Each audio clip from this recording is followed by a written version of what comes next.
Keralam വിധിയെഴുതിയപ്പോൾ vote ചെയ്യാനാകാതെ ദശലക്ഷക്കണക്കിന് പ്രവാസികൾ Gulf മേഖലയിലാണ് ഏറ്റവും അധികം പ്രവാസി വോട്ടുകൾ പാഴായത്. സമ്മതിദാനാവകാശം വിനിയോഗിക്കാൻ കഴിയാത്തതിന്റെ ദുഃഖം പ്രവാസി മലയാളികൾ പങ്കുവച്ചു.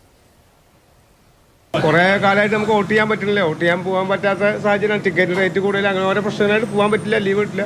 അപ്പോൾ നമുക്ക് ഓൺലൈൻ വഴി കിട്ടുകയാണെങ്കിൽ നല്ലൊരു കാര്യമാണ്. വോട്ട് നമ്മുടെ ഒരു അവകാശമാണ്.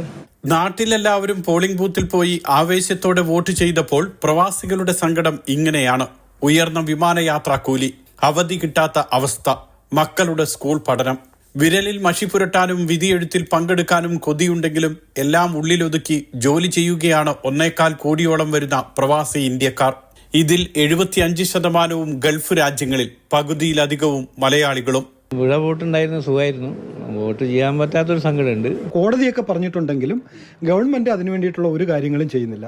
നമ്മളിപ്പം ലക്ഷക്കണക്കിന് പ്രവാസികൾ ഇപ്പോൾ GCC കൺട്രിയിൽ ജോലി ചെയ്യുന്നുണ്ട്, പക്ഷേ അവർക്ക് വോട്ട് ചെയ്യാൻ പറ്റാതെ ഉള്ളൊരവസ്ഥയാണ്. ചാർട്ടേഡ് വിമാനങ്ങളിൽ പ്രവാസി സംഘടനകൾ കൊണ്ടുപോയവർക്കും സ്വന്തമായി ടിക്കറ്റ് എടുത്ത് യാത്ര ചെയ്യാൻ സാമ്പത്തികമായി കെൽപ്പുള്ളവർക്കും മാത്രമാണ് ഇത്തവണയും വോട്ട് ചെയ്യാനായത്.